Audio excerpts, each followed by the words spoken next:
Hello hello, आओ कुठे आहात तुम्ही? मी निघालोय, मी येतोच तिकडे. कुठे मी निघालोय? आय एम सॉरी, मी जरा एका कामात अडकलो होतो, पण मी पोहोचतोच आहे तिकडे. Listen, I don't like this. This is sheer unprofessionalism. मी तुमच्यावर विश्वास टाकून तुम्हाला केस दिली आणि तुम्ही. हे बघा doctor Patki, I am sorry.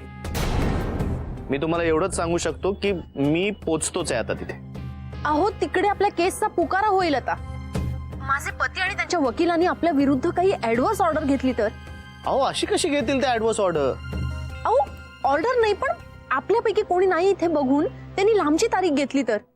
हे बघा मॅडम, तुम्हाला आतापर्यंत जेवढ्या प्रश्नांची उत्तर मी दिली ना, ती दिली नसती ना तर तुमच्या समोर उभा असतो मी. तुमच्या लेटेस्ट प्रश्नाचं उत्तर मी तुमच्या समोर उभं राहून दिलं असतं. तुम्ही प्लीज लवकर यावं, मला काही सुचत नाहीये. पुढच्या याला तुम्ही हॅरी पॉटरचं पुस्तक ठेवा तुमच्या पर्समध्ये. हॅलो हॅलो आलो आलो.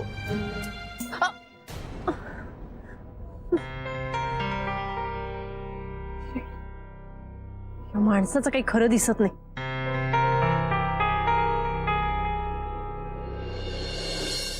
या आपलं मॅटर आलं का मॅडम बोर्डावर? हो, आपलं मॅटर 53 आहे. आपल्याला आणखीन एक तासभर लागेल. तासभर? बापरे. का, तुम्हाला कुठे जायचं होतं का आणखीन? हो, म्हणजे माझ्या ना ॲक्च्युली वेगवेगळ्या हॉस्पिटलमध्ये व्हिजिट्स असतात. तिकडे पेशंट खोळंबले असतील माझ्यासाठी. काय काय तर बाहेर गावून येतात, बरेच लांबून. I know, but doctor Patki, ही केस सुद्धा तितकीच महत्वाची आहे ना? Yes actually. नाही ना? हो. हॅलो भार्गव, शेजारच्या काकूंकडे डबा ठेवलाय, तो खाऊन घे. हा हा. नाही ना? हाय, मी advocate Isha Deshmukh.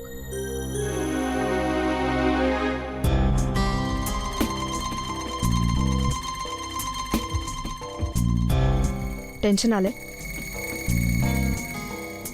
Relax.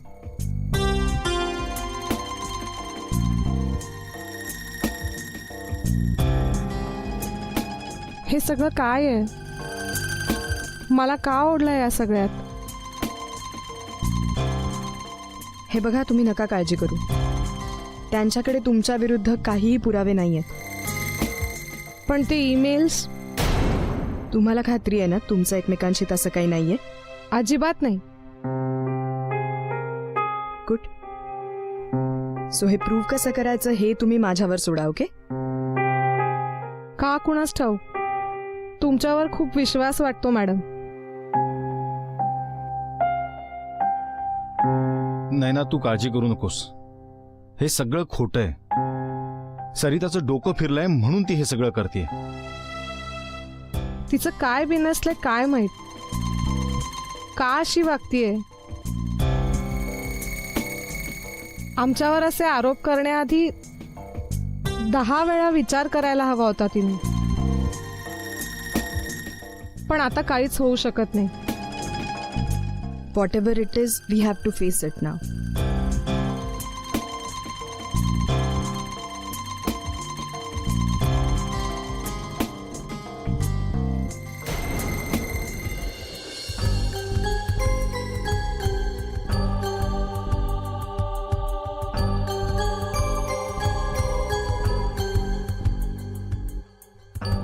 Excuse me, आलोच.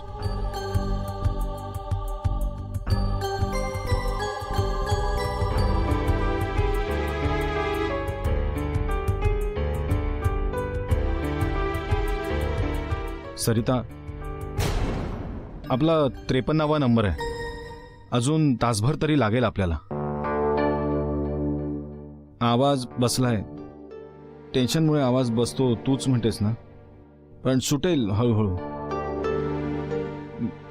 बरं, मी काय म्हणतो, हे सगळं करणं खरंच गरजेचं आहे का?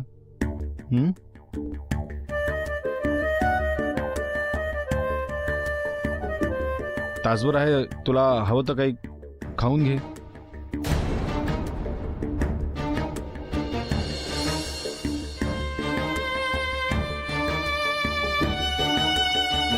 अगं, या सरिता, त्यांची बायको.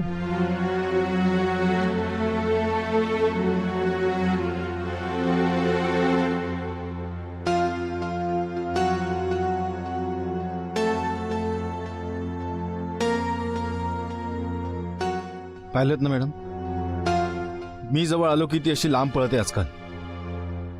हॅलो हॅलो हॅलो, हा बोला मॅडम. अहो नाही, मी बाईकवर होतो, कसा घेणार फोन तुमचा? चला आपण कॅन्टीन मध्ये बसू. हॅलो हा हा हॅलो हॅलो हॅलो. हा अहो. मी इथे आपला नंबर बघायला आलो. तुम्ही कुठे? तुम्ही कुठे आहात? हा मला तुम्ही दिसलात. तुम्ही होल्ड करा. नाही होल्ड नका करू, फोन ठेवा तुम्ही. मी आलोच इकडे. आलो आलो. या माणसाचं काही खरं नाही. मला काय म्हणालात? सॉरी, आय एम सॉरी, मला लेट झालाय. मला 1-2 मिनिटात मी आपला नंबर बघून येतो. 53वा नंबर आहे आपला, अजून तास तरी लागेल. हो का? मागचे वकील सुद्धा हाच गोंधळ घालायचे म्हणून मी प्रधान सरांकडे केस दिली, तर तिथेही तीच गत. मला ना काही समजतच नाहीये. ऍडव्होकेट होम गेले 1.5 तास मी तुमची वाट बघते. इतके मी कधी माझ्या नवऱ्यासाठी सुद्धा थांबले नाही. तेव्हा थांबला असतात तर आता थांबायची वेळ आली नसती मॅडम. काय म्हणाला? मला अशी मागून कमेंट केलेली नाही आवडत. I am sorry.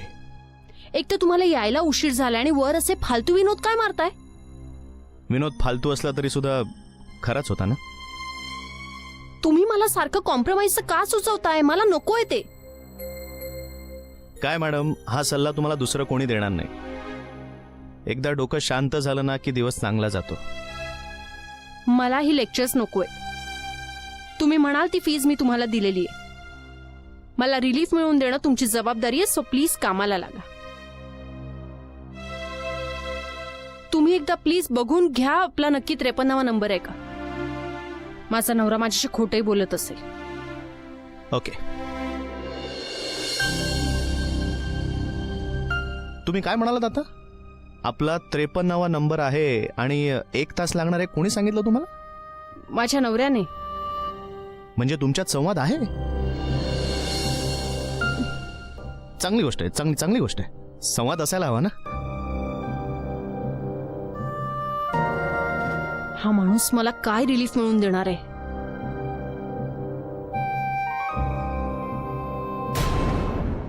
त्यांचे वकील तुम्हाला एक एक करून क्रॉस करतील. क्रॉस म्हणजे आपण आपल्या ॲफिडेव्हिट मध्ये जे काही लिहिलंय त्यावर त्यांचे वकील तुम्हाला प्रश्न विचारतील. इन द सेन्स आपल्या ॲफिडेव्हिटच्या पुराव्यांमध्ये जे जे काही आहे ते चुकीचं कसं आहे हे सिद्ध करण्याचा त्यांचा प्रयत्न असेल. सो ते तुम्हाला काय काय प्रश्न विचारू शकतील ह्याचा आपण विचार करूया. मी तुम्हाला ते सांगेनच. पॉइंटच त्यांनी कसेही प्रश्न फिरवले तरी आपण काय बोलायचं, रादर मोर इम्पॉर्टंटली आपण काय बोलायचं नाही ते आपल्याला ठरवून घ्यायला लागेल. या केसचं मुख्य कंटेन्शन असं आहे की मिसेस पत्कींचं असं म्हणणं आहे की डॉक्टर पत्कींचं तुमच्यासोबत अफेअर चालू आहे. Doctor Patki,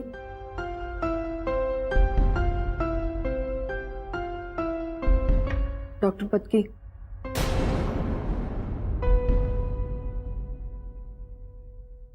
sorry. हा, काय म्हणत होता? मुद्दा असा आहे की 1 मिनिट, बाकी सगळं राहू दे. सगळ्यात महत्वाचा मुद्दा असा आहे की काही झालं तरी कोर्टात तंद्री लावून बसायचं नाही. सॉरी. तिथे वेगवेगळ्या प्रश्नांच्या पहिरी जडत असतात. अशा वेळेला समजा आपण तंद्रीत असलो तर आपण काय बोलतोय हे आपल्याला नाही कळत आणि बऱ्याचदा असं होतं की आपल्याला जे बोलायचं नसतं ते आपण बोलून जातो.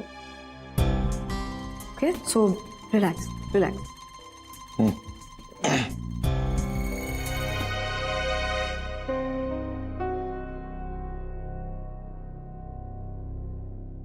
मुळातच मी या माणसाशी का लग्न केलं हेच मला कळत नाही. तरी आई म्हणत होती आणखी काही मुलं बघ, पण नाही, नशा असते ना. सांगितलेलं काही पटत नाही आपल्याला. आता वाटतं कुठून या माणसाच्या प्रेमात पडले, वाट लावून घेतली आयुष्याची. मॅडम, तुम्ही मनातली वाक्य बाहेर बोलताय. म्हणजे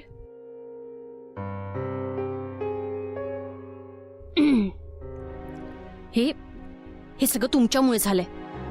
तुम्हाला साधी दिलेली वेळ पाहता येत नाही. मॅडम, तुम्ही तुमच्या मुद्द्यावर माझ्या उशिरा येण्यावर का घसरताय? मी तुम्हाला डायरेक्ट सॉरी म्हटलंय त्यासाठी. तुम्ही म्हटलंच पाहिजे सॉरी. तुम्ही आलाच आहात लेट. मुद्दा असा आहे की आपण आपल्या क्रॉसबद्दल बोललं पाहिजे. मीन्स अपोनंट वकील आपल्याला काय प्रश्न विचारतील, आपण त्याची काय उत्तर द्यायची. आपल्याकडे वेळ कमी आहे. हो, तुमच्यामुळे. I am sorry for that. आता मला शिक्षा देणार आहात का तुम्ही? मी काय शिक्षा देणार तुम्हाला? नाही, स्वतःचं कॉन्शियन्स क्लिअर पाहिजे. मग असे ते ऑपोनेंट वकील दिसल्या होत्या.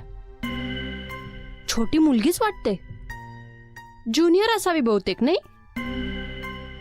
आमच्या हॉस्पिटलमध्ये त्या नवशिक्या नर्स येतात ना, अगदी तशीच वाटते. आपण त्यांना सहज हरवू शकू. त्यांना शिक्षा झालीच पाहिजे. आत्ताच्या घडीला आपण हे लक्षात घ्यायला पाहिजे की त्या आता कुठल्याही थराला जाऊ शकतात. तुमच्या मेल अकाउंटचं उदाहरण बघा. आपण एक मात्र आहे की आपण आपल्या कागदपत्रांमध्ये जे जे काही लिहितो ते सिद्ध करायची जबाबदारी आपल्यावर असते. म्हणजे सरितानी कोर्टात दाखल केलेल्या मेल्स प्रूव्ह करण्याची जबाबदारी त्यांच्यावर आहे. एक्झॅक्टली.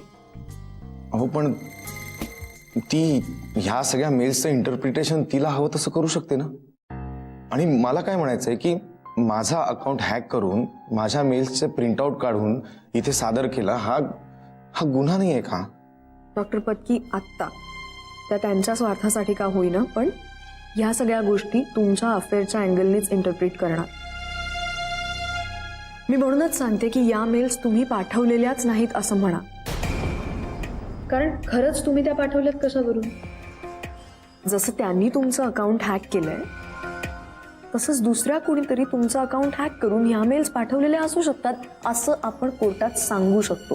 म्हणून मी असं म्हणते की या मेल्स तुम्ही पाठवल्यात हे डिनाय करायचं. पण म्हणजे खोटं बोलायचं? सॉरी मी खोटं बोलणार नाही. हे बघा मॅडम, मी हिला मेल्स पाठवल्यात आणि मला त्याची अजिबात लाज वाटत नाही. ही मला बहिणीसारखी आहे. मी पुन्हा एकदा तुम्हाला सांगतोय, ही माझी मानलेली बहीण आहे. गेली 8 ते 10 वर्ष ती मला राखी बांधते. अजूनही दिवाळीत आम्ही एकत्र येतो, भाऊबीज साजरी करतो. So sorry. मान्य आहे, पण रक्षाबंधनाची राखी आणि कुंकवाचा टिळा हे कोर्टात प्रूफ म्हणून नाही ना सादर करताय. एक मिनिट, त्यावेळेचा काही फोटो वगैरे आहे का तुमच्याकडे? फोटो तर नाही. आणि आपल्याला कुठे माहिती असतं ना की हे फोटो कधीतरी पुरावा म्हणून कोर्टात सादर करावे लागतील. त्यामुळे माझ्याकडे तरी नाहीये. सॉरी. सरिताकडे असेल कदाचित. हो, पण आता त्या आपल्याला तो एव्हिडन्स म्हणून देतील अशी अपेक्षा करण्यात काय अर्थ नाही. Anyways, it's your call. ठीक आहे, तुम्ही नका डिनाय करू, पण एक मात्र पक्क लक्षात ठेवा की यावरून ते तुम्हाला अडकवण्याचा प्रयत्न करणार. तुम्ही रात्री अपरात्री तासंतास गप्पा मारता. तुमच्या मेल्समध्ये नयनाबद्दल तसे प्रेमपूर्वक उल्लेख सुद्धा आहेत. या सगळ्याचा प्रयत्न ते तुम्हाला अडकवण्यासाठी करणार. मॅडम, आपण एकदा एखादं नातं मानलं की त्यासोबत येणारं प्रेम आणि त्या नात्याची अशी एक स्वतःची भाषा तयार होतेच ना.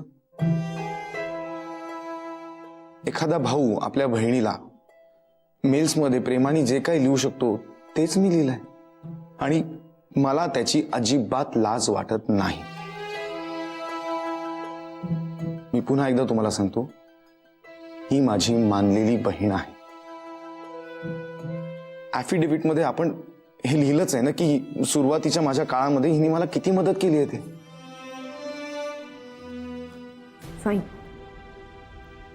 मी तुम्हाला फक्त अवेअर करण्याचा प्रयत्न करत होते की ते कुठल्या पॉइंट्सवरती तुम्हाला कॉर्नर करू शकतात ते.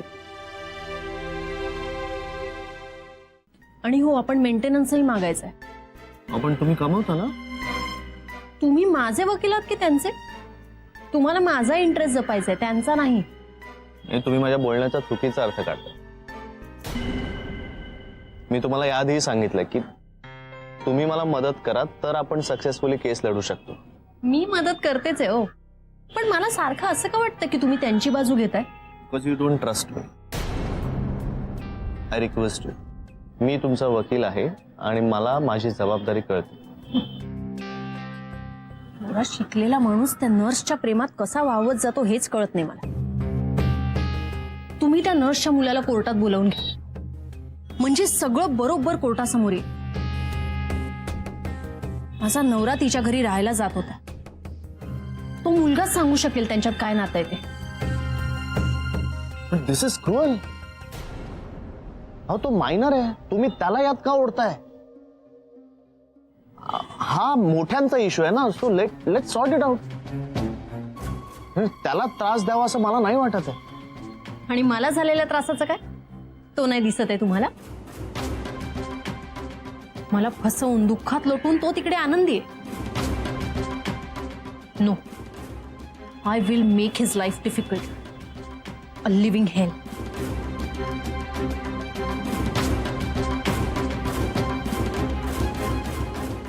आई,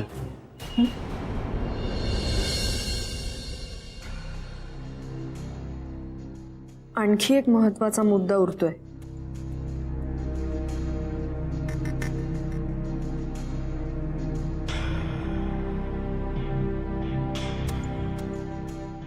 तो म्हणजे तुझ्या मुलाबद्दलचा. पण त्यासाठी आपण DNA टेस्टच्या रिपोर्टची वाट बघतोच आहोत.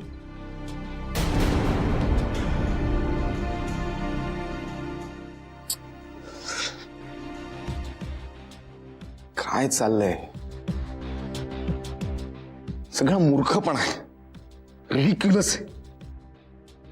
तिला म्हणजे माझ्या बायकोला थायरॉइडचा त्रास आहे, त्यात आम्हाला मूल होऊ शकत नाही याचं फ्रस्ट्रेशन आहे. Isha madam, she is going through a difficult patch, I know. आणि ती त्याचा सगळा राग माझ्यावर काढतीये. पण खरं सांगतो, तिची पद्धत अत्यंत चुकीची. तिच्या वागण्याचा मला इतका त्रास होतो ना मॅडम, कधी कधी तर वाटतं ना की एक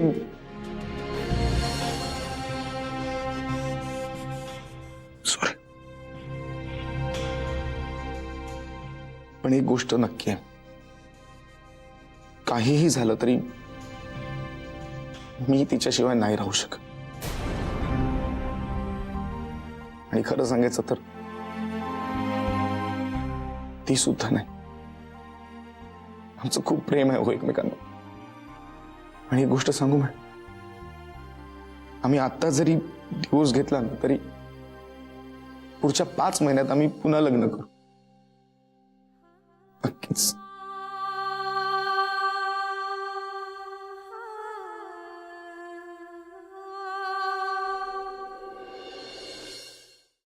हिंदू अडॉप्शन आणि मेंटेनन्स ऍक्ट प्रमाणे आपण पोटगीचा अर्ज करणार होतो, त्याचं काय झालं? थकलाय बिचारा, झोप लागली. अहो मी काय बोलते तुमच्याशी?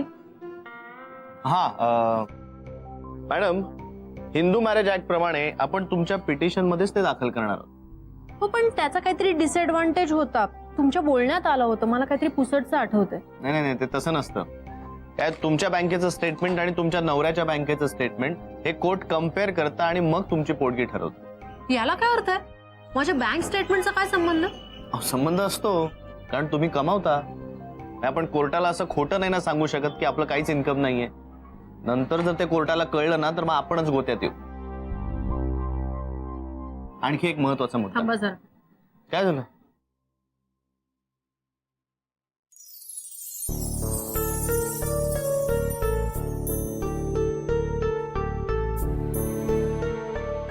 बसा खाली.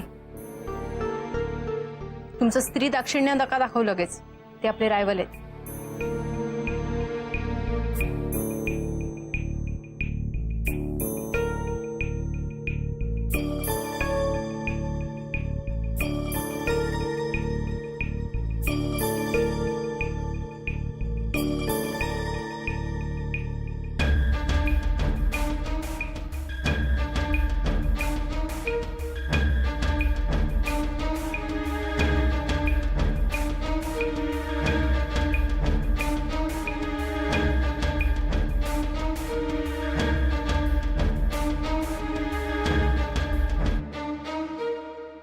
सखूबाई सावंत.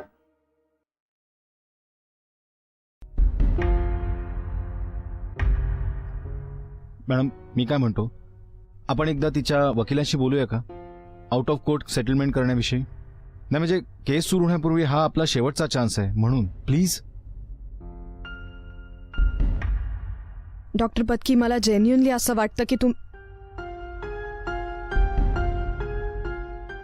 एक मिनिट, मला जरा बोलायचं आहे.